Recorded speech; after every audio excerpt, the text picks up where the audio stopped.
Why don't you play my game?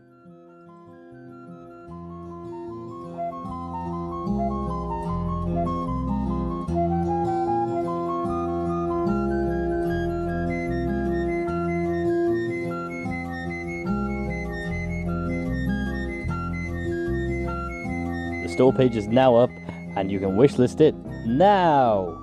And it will be releasing in 2 weeks-ish. You might be wondering, why did I wait 8 months to publish this unfinished game? And that is an excellent question. Let's be honest, I'll be honest, I was busy. Plus, I had very little coding knowledge, and I thought that the game wasn't that good in its current state. So I didn't actually want to publish it. But I thought, do you know what, Gonomy?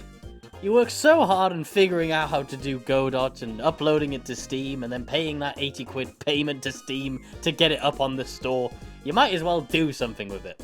So I was like, boop! I bloody uploaded it. And now I feel the immense pressure to make it a very fun playable game. How do you do that? I don't know. But what I do know is fun games. My personal favourite 2 games of all time have to be Dark Souls 3 and Skyrim. But I like them for 2 very different reasons. Dark Souls, you have this immense difficulty curve, and you feel a sense of accomplishment when you finally defeat that stupid Udix Gundyr at the start of the game. It actually took me a while to start playing Dark Souls 3. I bought the game, I played it for a bit, and I was like, this is the worst game I've ever played in my life. But later, 3 months later, I was like, I'll give it a try. It cost 60 quid. I was addicted. I was amazing. I knew every single location of every single ring, every single sword, every single loot drop of that friggin' game, and I loved it. I played the crap out of it. I was addicted. My favorite game of all time, Dark Souls 3, amazing. And for those that don't know what Dark Souls 3 is, it's basically Elden Ring, but linear. Okay? So, pretty good stuff there. So what I want to do is I want to take some of the mechanics from Dark Souls, some of the difficulty from Dark Souls, and then put it inside of my game. Anyway, moving on. Skyrim. I like the magic system in Skyrim. I like that you can cast stuff out of your hands, and I like that you can do quests. But that's as far as it goes with Skyrim. And I mean, I like it, but I don't play it as much as Dark Souls 3.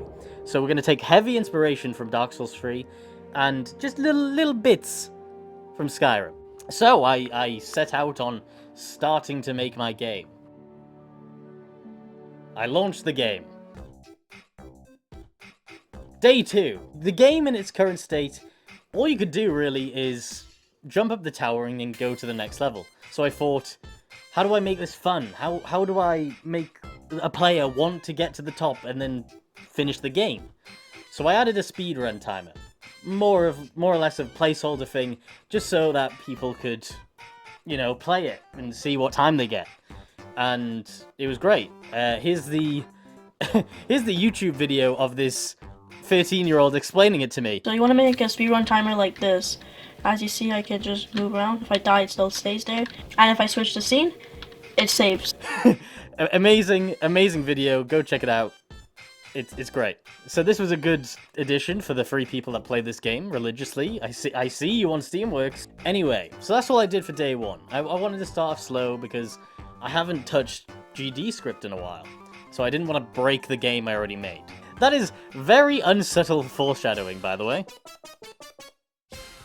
Day 3. So on day 3, I thought the game is, I mean, it's kind of hard to platform, but you don't have any kind of obstacles to get over. Like, yeah, you jump from one thing to the other, but is that a fun game? I don't think so. I was getting bored of jumping and doing the same thing over and over. So I followed a tutorial on how to make Doom-like enemies, and I was like, ooh! I already had the characters in like a 2D sprite in a 3D world. I thought that looks aesthetically pleasing to me. So making 2D enemies come at you, I thought that could be scary, a bit unique, give it a bit of flavor. So I followed this tutorial. The placeholder was a gun, and I also had a lovely bug where the enemies just started flying at me. That's because I set the global position, and the global position was here on the player. So all the players would just kind of like just fly up and try to go on that same axis. So that was a funny bug. So yeah, on day 3 I got the shooting mechanics working.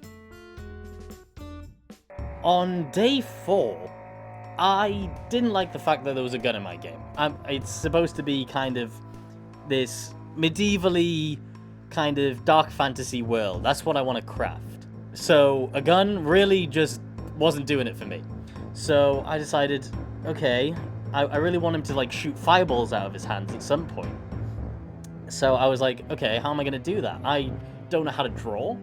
I have no experience really being an artist. So how am I going to do this? And I thought, what would Erdorf do? And for those who don't know, Erdorf made a beautiful game called Faith, a excellent game, and I really like the art style. So what I did was I took a picture of my hand in different poses so that I could just animate a fireball within them.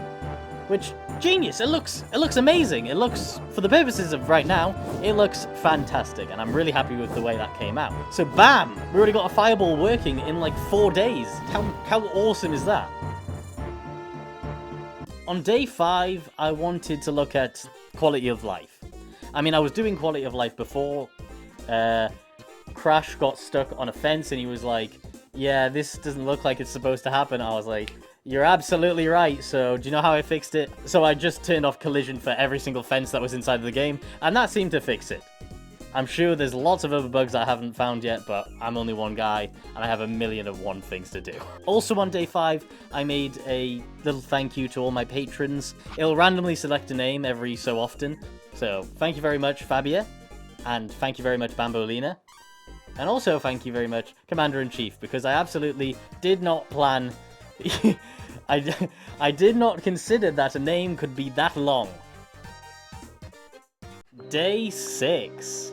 Now, day 6 was personal. I feel personally really happy with what I did. So the gist was this. My player could shoot as many fireballs as it wanted. And I don't like that. Because then it's just a click on that enemy, they're dead. Click on that enemy, they're dead. Click on that enemy, they're dead. And there's no sense of danger from the player.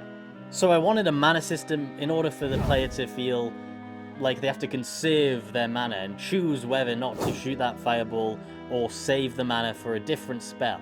I'm going to be adding different spells, don't worry about it, but for now, we have just a fireball. Day number 7. Now, day number 7 was an absolute nightmare. I was smashing my chair into the floor, I was bashing my keyboard, I was not okay. And let me tell you what, in Godot, you save very important files as a scene. And this is what I should have done.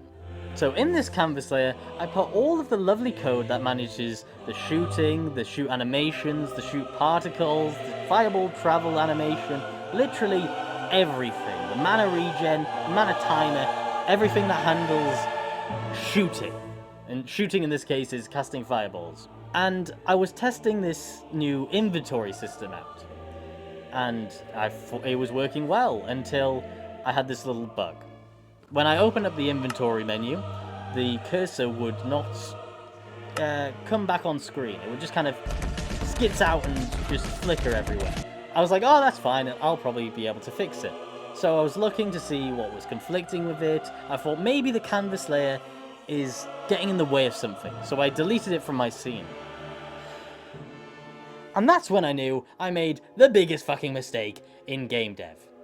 Which is not having a previous clone of your finished game. So I could not get back that canvas layer that I deleted. I was like, oh no! What am I going to do? So anyway, what I ended up doing was remaking every single asset for whatever was inside of that canvas layer. The mana regeneration bar, the hand animations, the move animations, everything. Literally everything. The particles, I had to redo everything. So then, day 7 was figuring out how do I get a GitHub account. That's been my first 7 days of properly getting back into developing games. I know I stepped away from Tower of Lies because I was like, oh, maybe this YouTube thing could really, you know, give me something else I could do.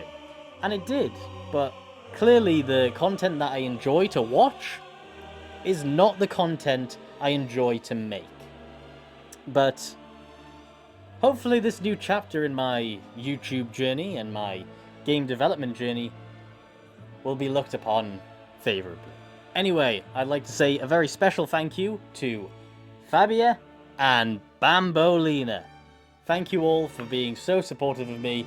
I know I haven't uploaded a video in a while, so thank you for being very patient with me. But